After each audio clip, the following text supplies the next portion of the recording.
It's a real joy to have back on the podcast for a second time Christian Smalls. You know him as the co-founder of the Amazon Labor Union, who fought for and won the first successful union drive at an American Amazon plant. Welcome back, Chris. It's so good to see you. Thank you for having me. Appreciate it. Now, Chris, I want to start with a little bit of, I don't know if I should call it messiness, but it has been of interest to me to see sort of the trajectory of your career, because what happened was, I think the whole world was so blown away by your accomplishment and so thrilled to see what Amazon and you were able to do, what you were able to do with Amazon employees in the middle of this sort of resurgence of union activity across the country. You were such a kind of the face of what was even a broader movement than just what you were able to accomplish at Amazon. And so I've been watching with a lot of interest as you maintain the sort of independent stance that I think enabled you to get so many successes at Amazon that traditional unions have not been able to achieve there. And those include not falling in line with the kind of typical Democratic Party establishment expectations of what someone in your position might be thought to do in the context of an election season. And maybe I should be more specific. You, for instance, you pushed back against the idea that the pivot from Biden to Harris should just be taken on face value. You kind of called out AOC for days before the Biden stepped down, encouraging everybody to stay with Biden and that there was nothing wrong with Biden, then flipping all of a sudden to Kamala Harris. You've been such a vocal, strong advocate for the rights of Palestinians and for a ceasefire and for an arms embargo. And so I wonder how your kind of treatment by the media and all of those who were right, I think, and very quick to applaud you for your union work, what it has been like and whether or not you've observed any changes as you've put distance between yourself in this kind of electoral project that so many people are invested in right now. Yeah, for me, it's a weird situation, as you mentioned, you achieve American history by creating a union and against $1 trillion company. And then the media somehow, some way does the company's work. They click on you. When you become a union president or any union title, a union rep or organizer, whenever you're doing something right, they come after you even harder. And that's always been, probably since the first day I started organizing, that's always been the thing. There's always been opposition.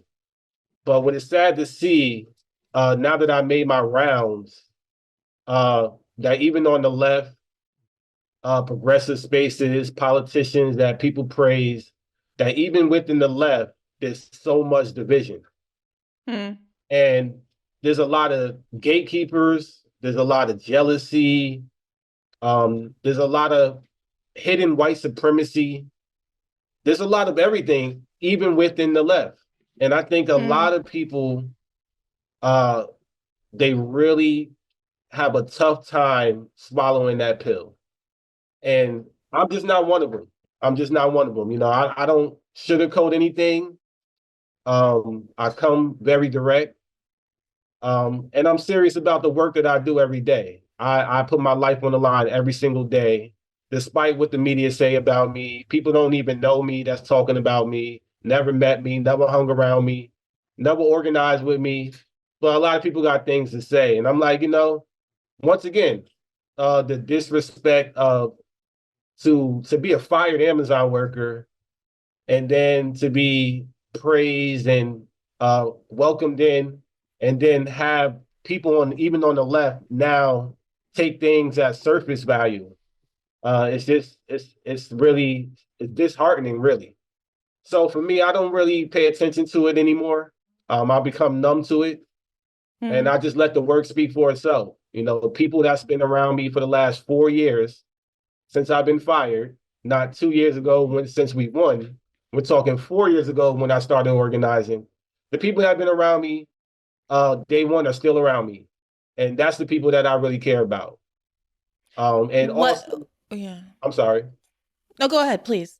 Well, I was just going to say, and of course, I always organize differently from the day I started. My nonprofit, we protested and put a guillotine in front of Jeff Bezos' house 3.5 years ago, before the union was even a thought. So we were already as radical as people think I am, or not think I am. We were already doing things differently that well. And to be invited to the White House after that, I'm like, they didn't do a really good background check. So for me, when I talk about Palestine, I talk about Kamala Harris, people can say what they want. I actually met these people. I Mm, actually talked to them. I actually been around them. I've been to the White House. I've been sitting down with Kamala. I've been around them. I'm not just talking from a Twitter space or Twitter fingers or behind the keyboard. I actually been around all of these politicians, all of them, all of your favorites. I've been around them. And I can speak from experience, and my experience is that we're not getting enough as the working class. And that's why I'm going to stand on what I experienced in the last 4 years, and not just that, my whole adult life. Being a working mm. class citizen in America, we've been getting breadcrumbs for decades, and enough is enough. We should realize that we deserve better. Well, talk to me, Chris. What was it like as someone who hasn't met Kamala Harris and who hasn't been invited into these rooms? I mean, what's your impression been? Well, don't get me wrong. I'm happy to see a woman in one of the highest positions in the country, but I'm raised by a woman, so I would never disrespect her, like that. It's more of when I was there that day, the media put out a little 30-second clip, but I was there for over maybe 2 hours, and not just in the White House. We got a tour, whatever. Uh, but originally, we were only meeting Kamala. Joe Biden was the surprise, actually. This was back in 2022. Yeah. So we were going to meet her Mm, specifically, and honestly, I wasn't impressed, and it's not because I don't respect it. It was more of I asked them what are we going to do to hold Jeff Bezos accountable and Amazon accountable, mm-hmm, and I received a pamphlet which I still have. By the way, I can mm, show anybody. I have a pamphlet that they gave me of what their policies were, whatever that is. And when I left the White House that day, I walked out of the White House and I just felt empty. I felt like, honestly, it was really a waste of time. I didn't get anything from it. It was nice to to to be in a historical place, especially somewhere coming from where I come from. mm, All of that was great, but I felt like they kind of used my victory as a way to attach to the labor movement in a way that I really didn't see until days later.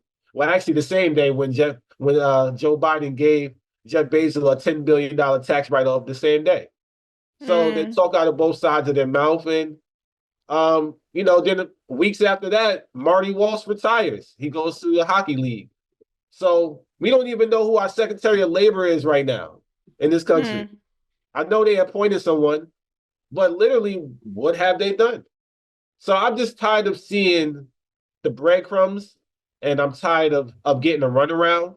I've met with a lot of politicians, and I'm not going to even name them because if I did, that'd be another headline. But these politicians I met with, your favorites, I'll say that, some of them, and I'm talking to people on, the Chris, who are squad. my favorites these days? I don't even know. And not you Oh, the specifically. I'm people's just saying, favorites. I'm saying to the people that's watching, Mm. like a lot of people that ride or die for these politicians on the squad, progressive side. I met a lot of them, and once again, it's more of lip service than what we have in legislative that matters to me. Yeah, it kind of sounds like you're saying you felt like the White House was sort of piggybacking on the ALU's success and trying to sort of wrap themselves in the cloak in the veneer of being pro union by doing a photo op with you when policy-wise, they were still moving in ways that advantaged Bezos himself, not seeming to prioritize labor. I saw you tweet recently about Kamala Harris resurfacing the promise to pass the PRO Act, which is identical to what Joe Biden promised 4 years ago, obviously with no success. And people can say, well, he didn't have the votes for it, but he's also against filibuster reform. So even when Biden did have a Democratic majority in both the House and the Senate, he was unwilling to do the filibuster reform that could have enabled the PRO Act. All of these things. I mean, I see you, I hear you expressing concern that Joe Biden is sort of able to present himself as the most pro-union candidate in American history because the bar is low and because he's able to sort of get close to people like yourself who have been actually doing the work. And I do wonder, do you feel, generally speaking, do you have concerns, I should ask it this way, about whether or not Shawn Fain's presence and speech at the Democratic convention sort of played that role? Or do you have any insight into the decision-making about other unions' endorsements and how the optics of participating in the convention both looks optically and how it affects the union's ability to use their leverage to achieve certain concessions? Well, number one, what you mentioned about the photo op opportunity and the victory that we had that year, they're doing the same thing with Shawn Fain. He's the face of the labor movement all of a sudden, and that's cool. But once again, he doesn't speak for the entire labor movement, with the UAW, of course, and they've done some great things. Yeah, I applaud them. But to call ceasefire and then endorse the Democrats doesn't make any sense to me. And there's been disruption at his conventions. There's been disruptions that I heard of. And I'll go even further. I know specifically that, one presidential candidate got replaced to come to the UAW by another presidential candidate. I'll let people figure that part out. Wait, I'm sorry. What's that? That one presidential candidate? During the UAW's convention a few months back, one presidential candidate that's running for office was originally supposed to speak, but he got canceled because they brought Joe Biden. So, that's once again, that right there. And I know all of this because I speak to these people, Wait, Chris, well, now you've all but said, was it that someone like RFK Jr. was planning to speak, but then Biden said, I'll show up, and was it Trump? No. Well, Marianne Williamson? I already gave it away. I said he. Okay, right. Then there's Dean Phillips. Who am I missing? Who was running? It was Dr. Jill Stein. He. Cornell. Oh, right, obviously. Cornell. Oh, Dr. West. They are going to have Dr. West come, and they bumped him when Biden showed up, and there was no option to do both of them. Right. I mean, no. And the same thing with Jill Stein. They gave them the rally stages. That's cool. But the conventions, no.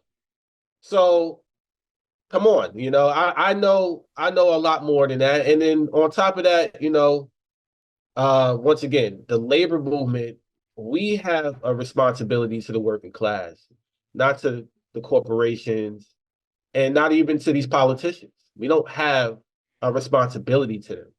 We don't represent them, right? So for us to, well, not us, because I don't, people know that, for the entire labor movement, we're talking about the whole AFL-CIO, SEIU, all these big labor unions to just automatically give their endorsements and their union dues and whatever else, money, whatever they're doing, their platforms to these politicians that don't get much in return, it doesn't make any sense to me. And it doesn't take a rocket scientist to figure that part out. I mean, when I was the president for 3 years, and I made my rounds and I said, something's not right here. It's not right. As an independent union, we were shut out, quickly. And then all of a sudden the headlines started changing the negative aspect.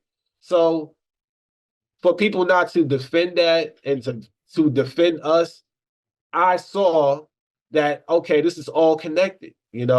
What happens in politics affects the labor movement and vice versa. So there's no way as a labor leader, I'm going to call ceasefire and endorse Kamala Harris or Joe Biden or any Democrat. Not right Yeah, now. that's what was so confusing, I think, about the UAW stance. It was that they sort of already bucked norms and even calling for a ceasefire to begin with, right? There was already a sense that Sean Fain was willing to push back against the establishment and kind of yoke the interest of the union to this foreign policy demand in a way that was novel, at least in contemporary times. And there seemed to be a little bit of a delay to the endorsement as well. So then when the endorsement ultimately comes without seemingly any a commensurate shift in policy, that's difficult to understand. Like, why put yourself out there and kind of expose yourself and like start to use some leverage and then completely throw it all away, seemingly for no returns? I mean, do you have any insight into what happened there? Well, put it like this. I get it. Joe Biden put a lot of progressive folks in the NLRB. Jennifer Abruzzo is one of them. They made some great policy changes within the NLRB, but the NLRB is underfunded and understaffed. So all of the ULPs, unfair labor practices, for those who don't know, the lawsuits that these workers are filing every day. Every day, a worker gets fired in this country for their rights being violated. Every day. Every day, a corporation, a business is violating somebody's rights right now as we speak.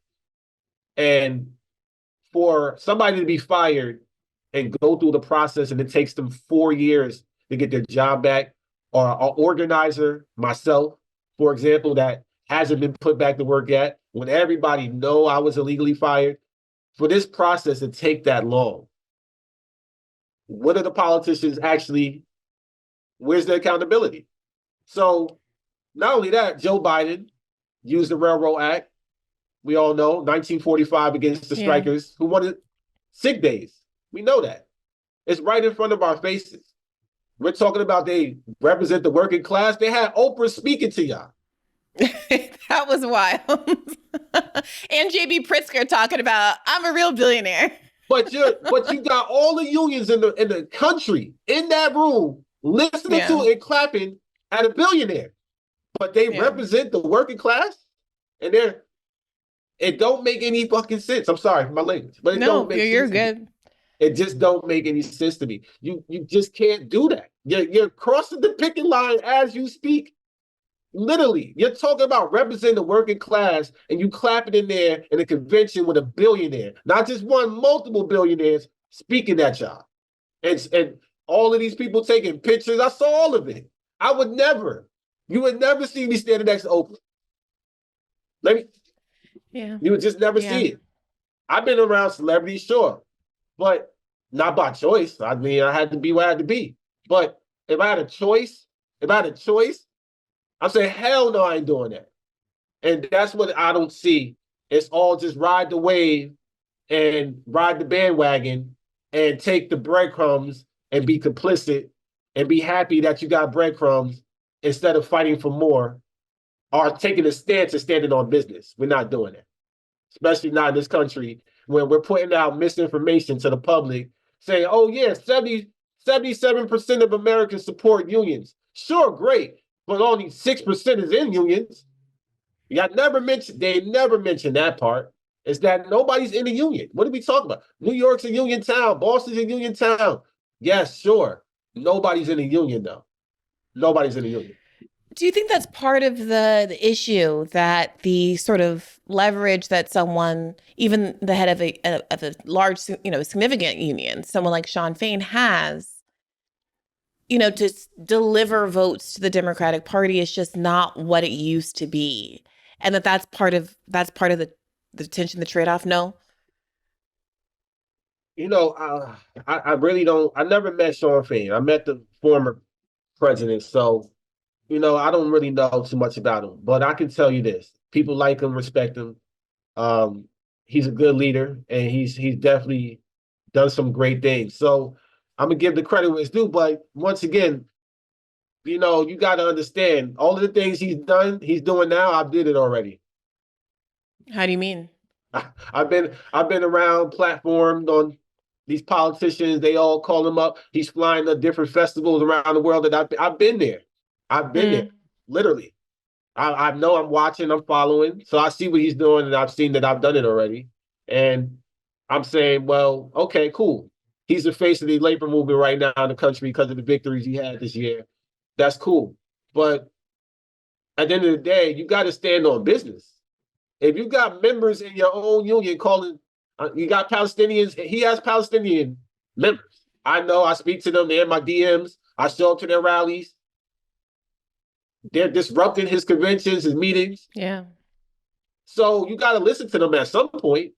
But when you're riding the wave and you're not, what have you got in return? Where's the return part from these politicians? We haven't changed the labor law in this country in decades. But for us to be in 2023, 2024, and we're using a law from 1945, what? That don't blow people's mind? I don't get it. I'm not and I'm the rookie. I'm still the rookie. Well, I'm not going to say rookie anymore, but I'm still a young labor leader in the movement. I literally just started organizing a few years back as far as the labor movement. Been organizing my whole life, but as far as the labor movement, I just started.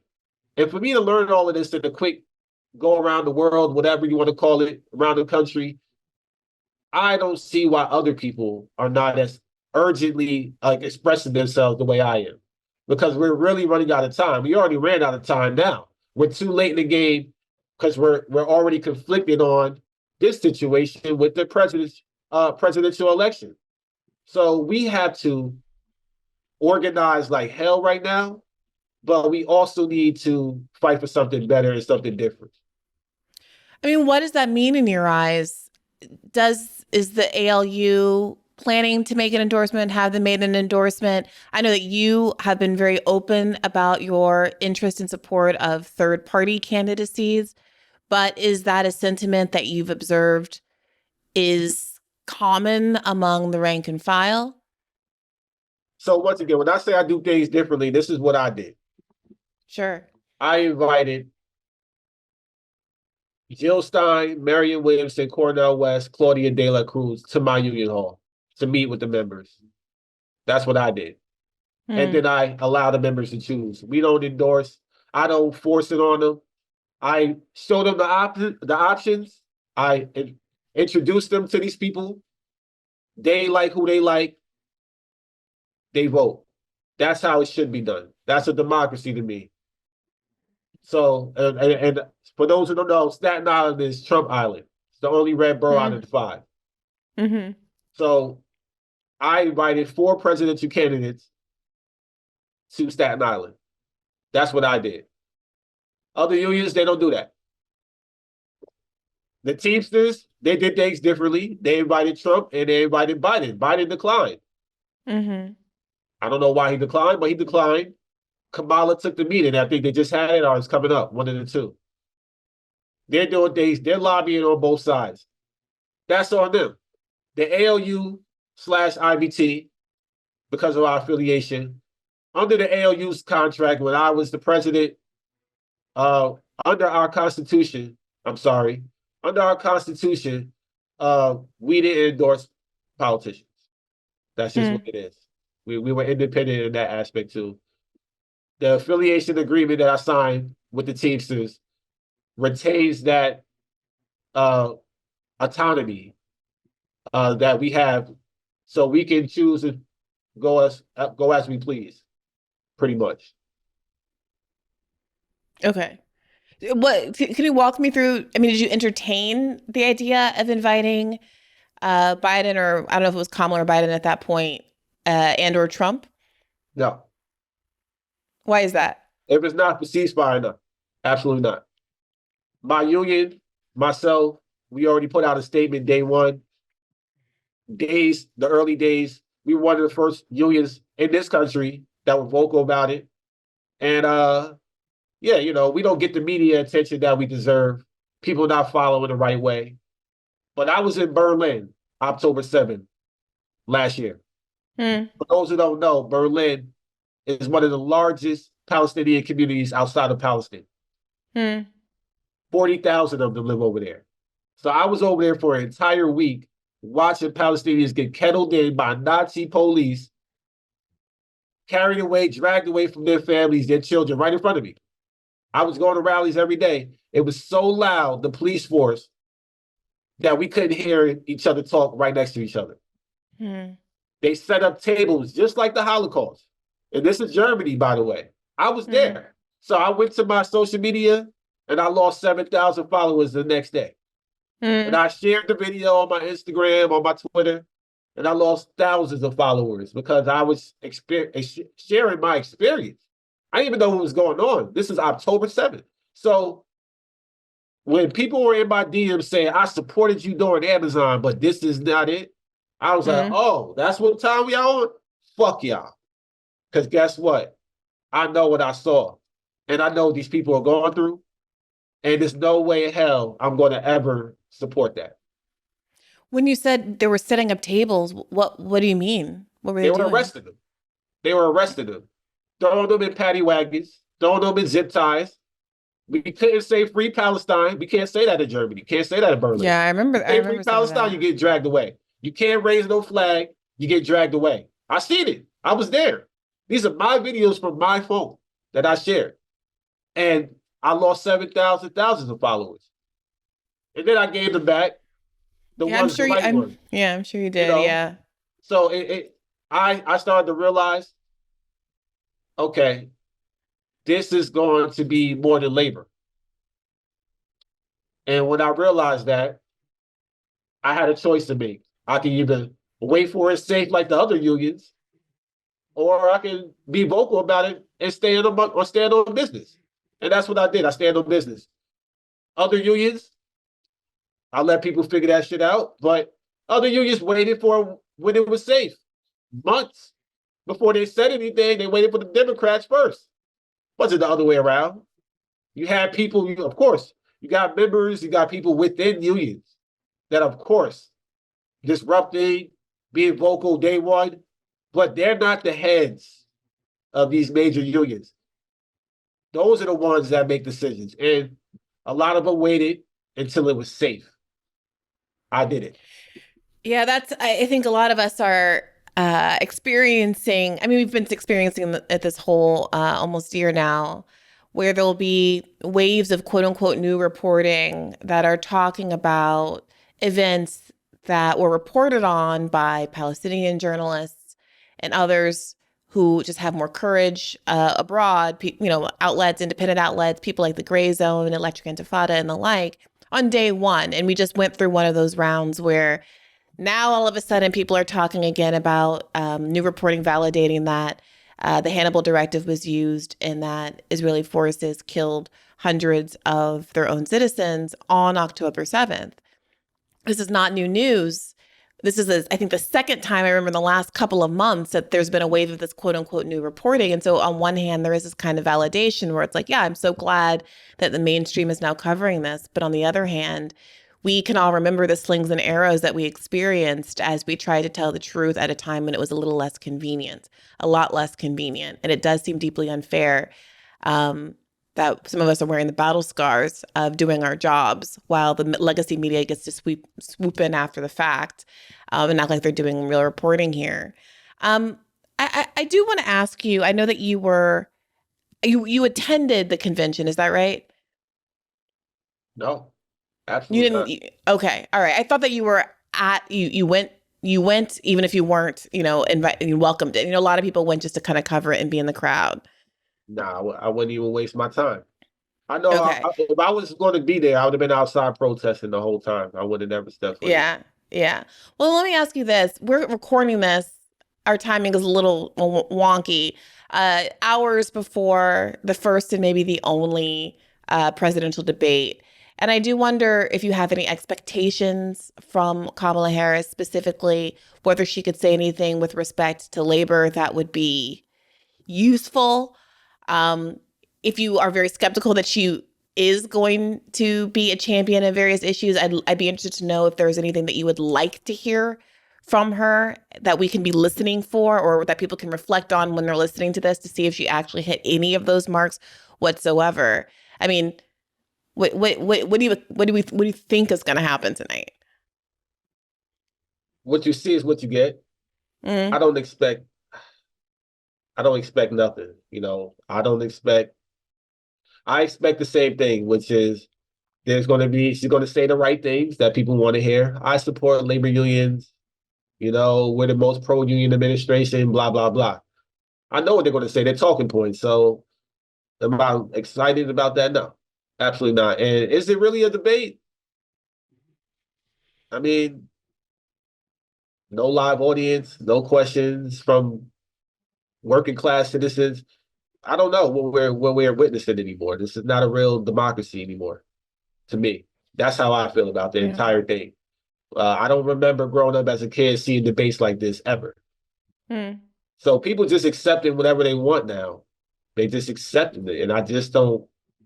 I don't understand it. It's blowing my mind, and it's really once again it's really disheartening to see our country really be divided like this. So I don't know. There's nothing she can say besides she ended sending funding and bombs to Israel to Israel tonight. Yeah. That'll be great. But other than that, that's not going to happen. So I don't think I really don't. I probably won't even watch it, which I usually don't anyway. I'll just catch highlights and I'll go on Twitter X and see what everybody else is talking about, and I'll chime in with my thoughts. But that's how I usually do it. I don't waste my time anymore hearing the same things we've been hearing for decades. I mean, frankly, it's relatable. I saw someone tweet today, the worst part about having a job in politics is that you always have to pay attention to politics. And that really hit me to my core. So I will be watching it, but I wish I didn't I have know. to. It's just my last question on the electoral stuff. There are people in the left media space who I like and respect and who are my friends and who have made this argument prior to October 7th mostly, but I still think it's worth digging into. That even given all of, at that time, Joe Biden's disappointments and the likelihood that Kamala Harris is going to be substantively the same from a policy perspective. I mean, again, news today that she finally put up her policy platform, but the URL shows that it's largely copy and pasted from Joe Biden's platform. I mean, same, different face, same day. Um, you know, the argument was made by some of these folks that even given all of those disappointments, especially because of Biden on labor, the Democrats on labor, it was worth voting to defeat Trump and to make sure the Democrat stays in office. And there are a lot of folks who look at people like you and people like me who are offering criticisms of the Democratic Party and who are supportive of third party candidates and say, you're just getting a Trump elected. Isn't it going to be so much harder to organize, specifically in the labor context, if you have a conservative making appointments in the NLRB and choosing not to adjudicate people's labor claims and all of those sorts of things? And I do wonder what your response is to that argument. Yeah, of course. I mean, this has been an issue long before me and you know, long before me and you. So I don't understand once again, why the labor movement, if you think about the labor movement, it's very small in our country. As far as labor leaders that you know of, it's a handful of us that you can actually put a name and a face to. It's a handful of people. It's not a lot. Like, I met all of them, every last one of them, the ones that we see all the time in the media. So It's the same players, just like politicians. Once again, why are we accepting breadcrumbs? Why are we not? This is not just Kamala Harris issue, Joe Biden issue. We go back to Barack, go back to Bill Clinton, go all the way back there. Why are we accepting no federal labor laws to be changed? The same players in labor movement. We accepted it because guess what? A vote for the Democrats, they get to keep their perks as well. Let's be real. They get to go around to conventions. They get to meet a bunch of hip hop artists. They got perks too. They get them too. Why you think? I went to the White House and I was on the shade room. The shade room. Kamala Harris team is the shade room. Oh, surprise. So does it make sense? I'm on GQ magazine going to the White House. I didn't ask for none of that shit. They were just giving it to us. Time magazine, that was Bernie. That was Bernie who put me on Time. How do you mean? He recommended you. So this is all connected.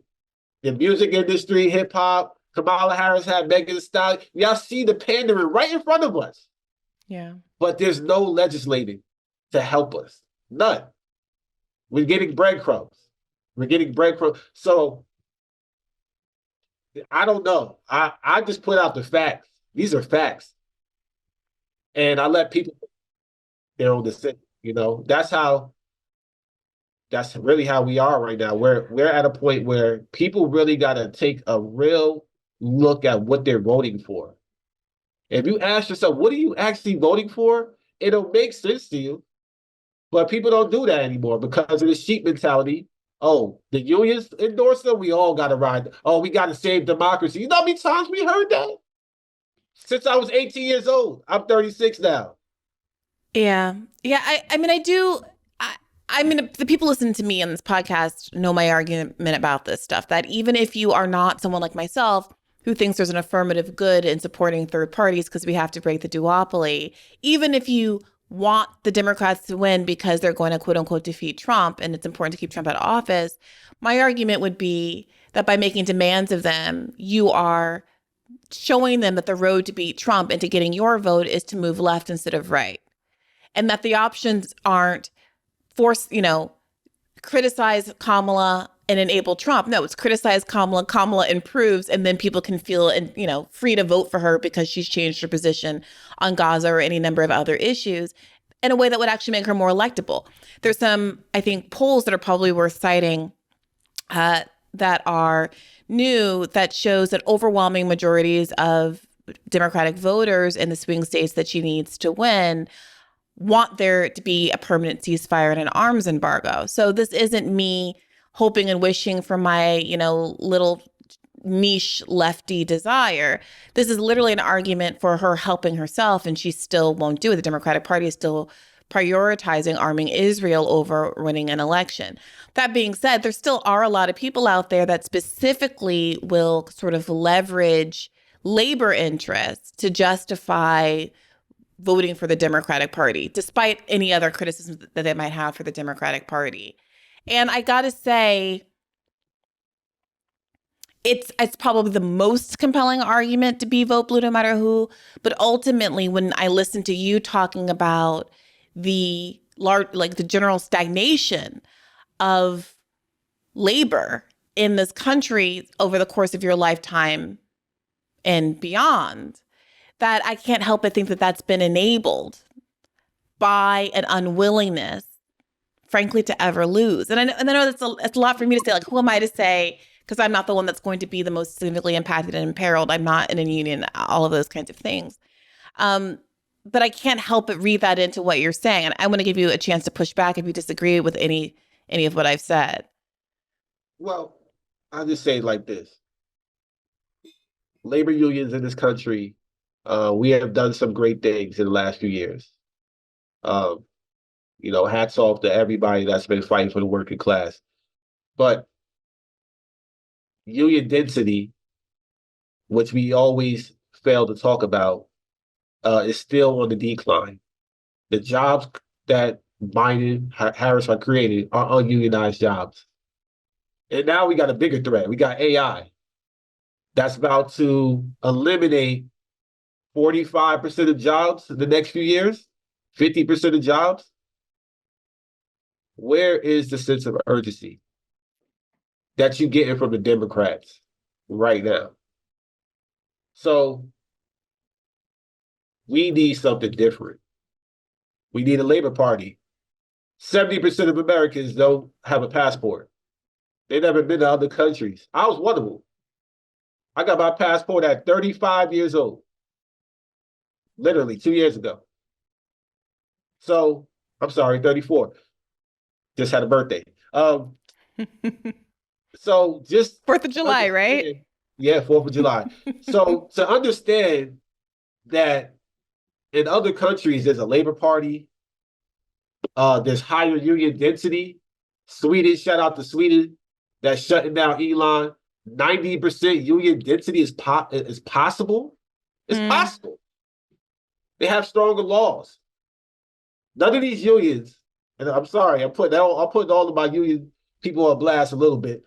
But let me tell y'all this. A secret. For those who don't know, maybe it's a secret, maybe not. You know how many communist countries I visited? A lot. A lot of them. Cuba's one of them.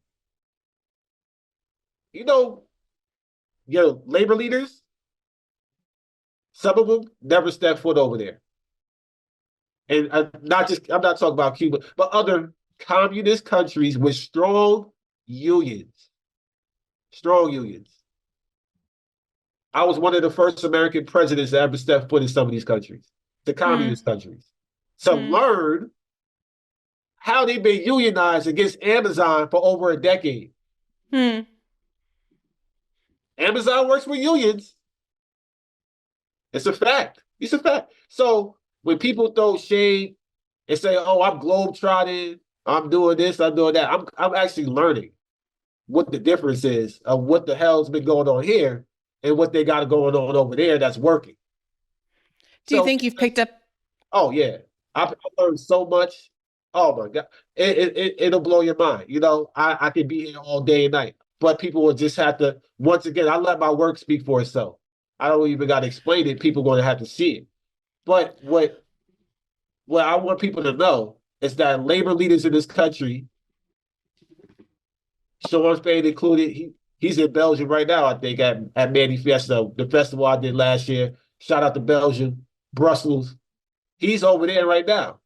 Guess what? Let me tell y'all, these other countries have higher union density because they have a labor party, or they have strong militant unions that when one of them go on strike, they all go on strike.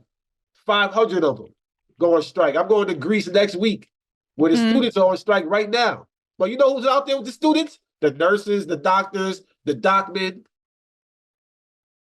Guess what? I know. I meet these people. I know.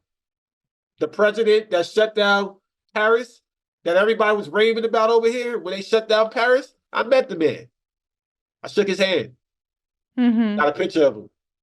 Whatever. We have conversation. So I really learned every day. Every single day I'm learning something new.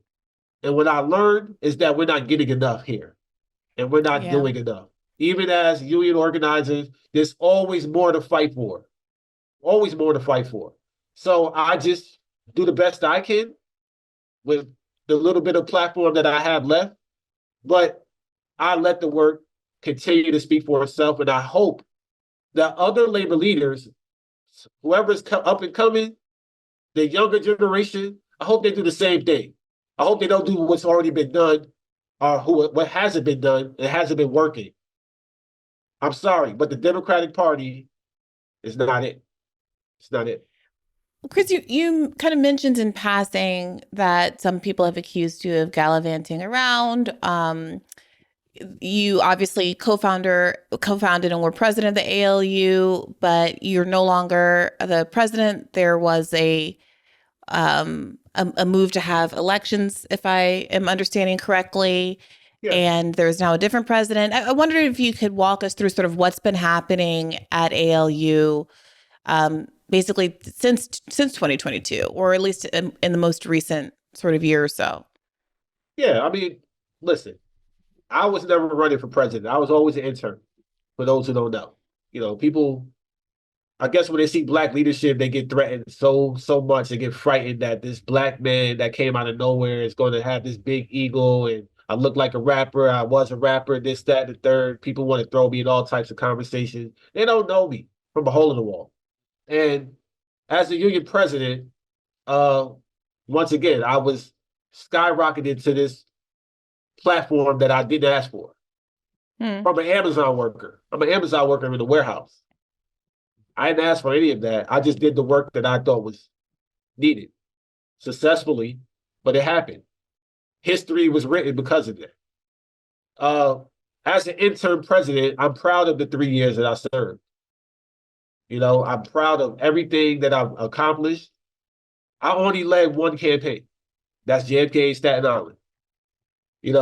Whatever else happened outside of ALU, other organizing across the country, across the world, I supported in any way I could, but that doesn't mean they're going to be successful. Therefore, none of them have been. I didn't lead those campaigns. I didn't lead any other campaigns besides the one that I did. And, with ALU, the expectations when we won, we're talking about an independent grassroots unions of a group of people that didn't know each other. And you can watch our film, it's out now, called Union. When you see these people come together for the first time to organize, they got to learn Amazon, they got to learn how to organize, they got to learn one another. They have disagreements, fights, whatever, I'm included. We're all not perfect. But when you build something so powerful, the expectations after we won, we weren't ready for that. We were not prepared. And a lot of it had to do with the same players that we're talking about, these politicians and these labor leaders that do a lot of gatekeeping. And honestly, the way they handle not just ALU, but we're talking about Starbucks, Trader Joe's, whoever else won that year. The way they handled it was like, it's like a pounce on to, they started a resurgence, let's gravitate to them, but the resources didn't add up. I'm going up against $1 trillion company, Amazon. $1 million lawyers come after me every single week.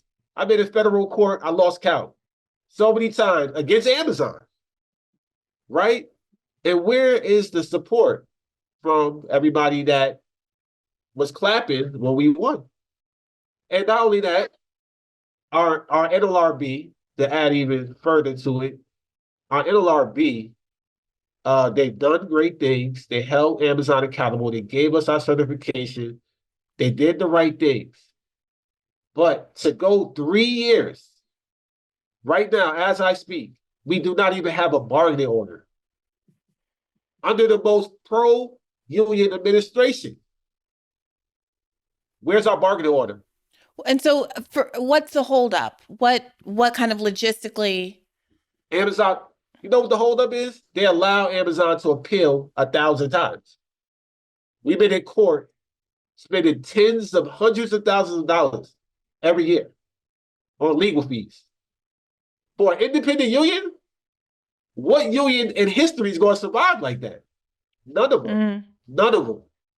Not mine, not Trader Joe's, none of them. That's why when Bernie brought Howard Schultz to Congress, what happened? What happened? Why did he bring Andy Jassy or Jeff Bezos in yet? What is the holdup? We're talking about warehouse workers. Shout out to all my baristas and Starbucks coffee makers, but we're talking about warehouse workers. The leading industry in injuries is Amazon in the entire country. Yeah, I don't bring in the CEO. I have people that died that I work next to. Yeah. People that's no longer here. People that's injured for life. I'm doing vigils in front of warehouses. Like, what are we talking about here? It doesn't make any sense to me. And these are Democrats.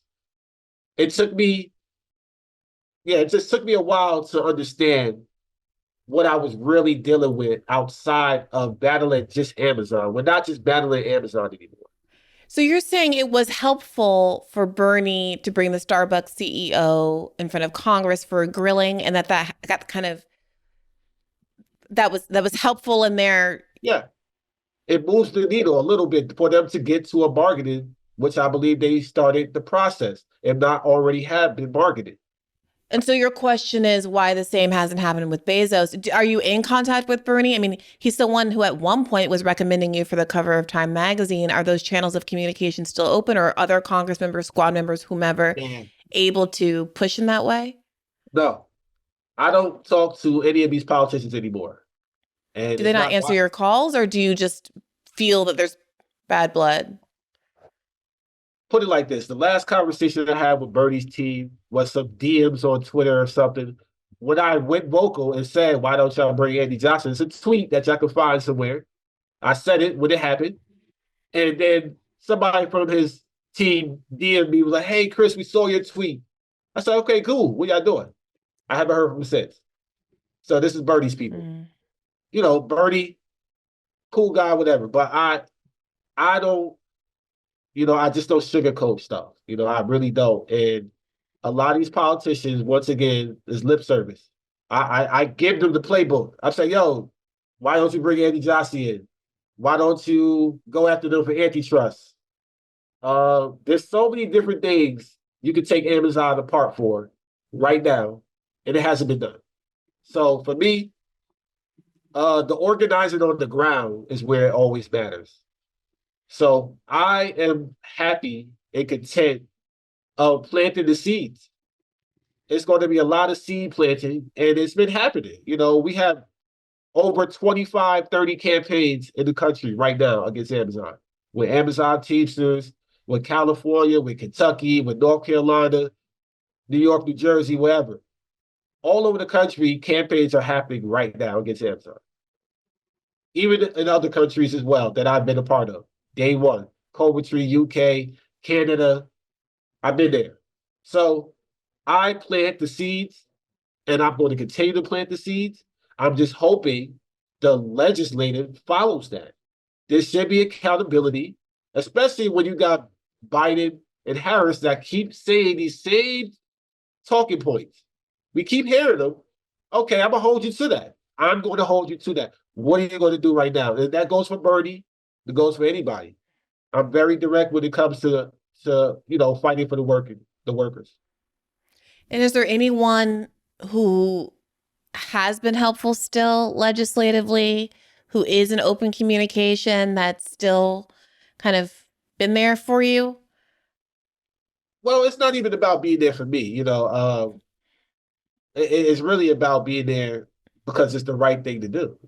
I mean, of course, but are they there? Is there anybody who's still in that position, I don't talk or to who none was of these, ever really? Yeah. I don't talk to none of these Democrats anymore.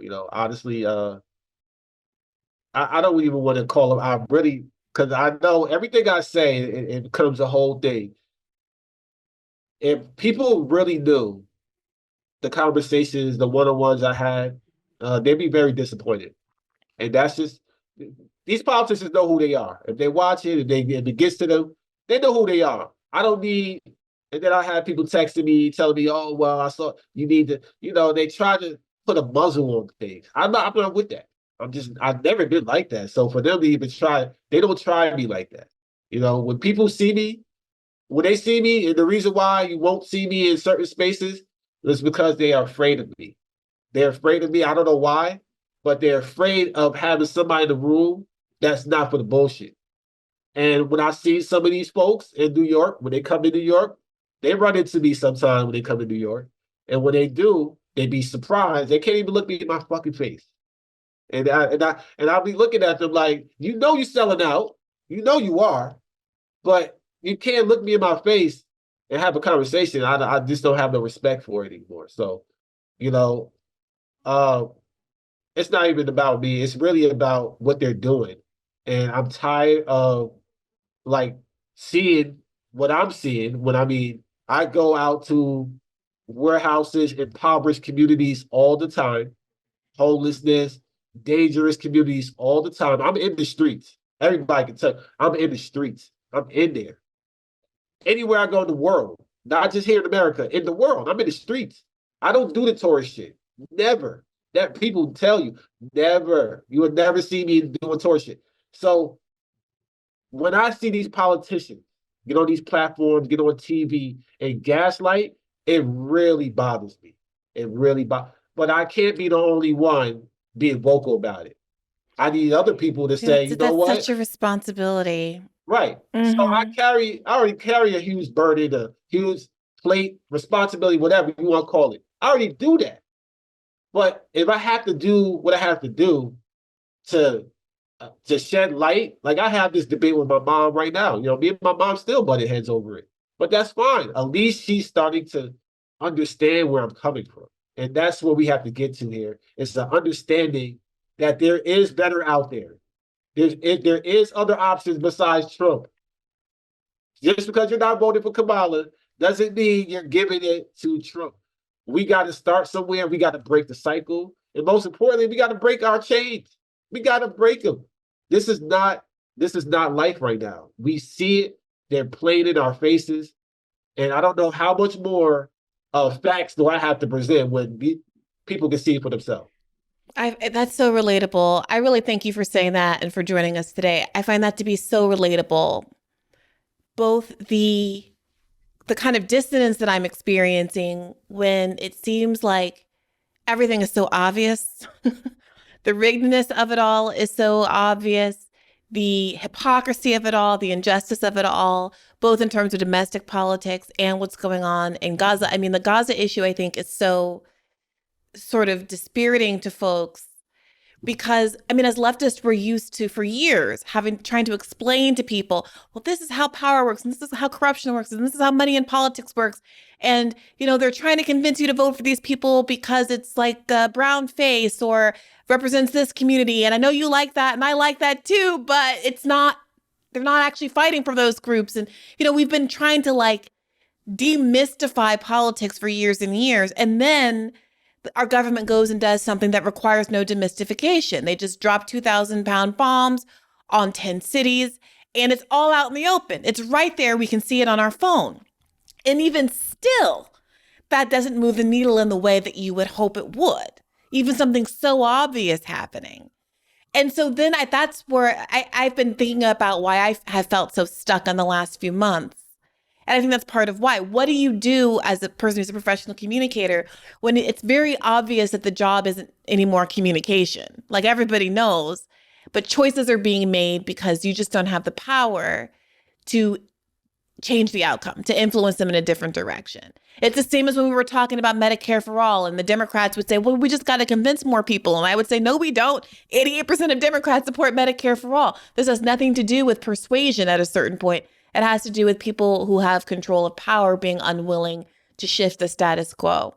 And so when you're talking about, being the one nail standing up above the rest and taking the slings and arrows and being the one who's allowed and who's unwilling to capitulate and who's unwilling just to take the payoff, that's demoralizing when you feel like you're one person standing up against all of this power, but it's so necessary and I so appreciate it.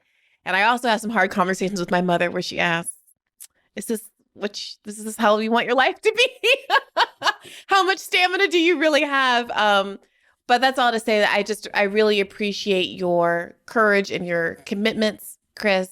And I really appreciate you spending the time with us here today. Before I let you go, can you tell the audience where they can go to be helpful and contribute, join any organizing efforts or the like? Yeah, thank you. I appreciate you too, and having me on. Yeah, I mean, follow. Honestly, I really want to shout out all the Palestinian movements right now. That's really the most important topic. We have to put an end to genocide. Follow the students. There's going to be a lot of protests. I'm in these chats. It's about to get lit this semester. I already see what's going on. And yeah, just be prepared. There's going to be a lot more unrest until we get what we want. And just continue fighting. I'm here for you guys. You guys know me. If y'all hit my DM and I'm in town, I'm pulling up. It's always going to be that way. So, yeah, solidarity to the working class, and yeah, fight back.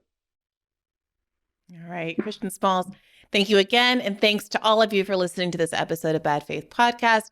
You know, if you want even more Bad Faith every week, you can go to patreon.com/badfaithpodcast and subscribe to get Monday episodes in addition to these free Thursday ones.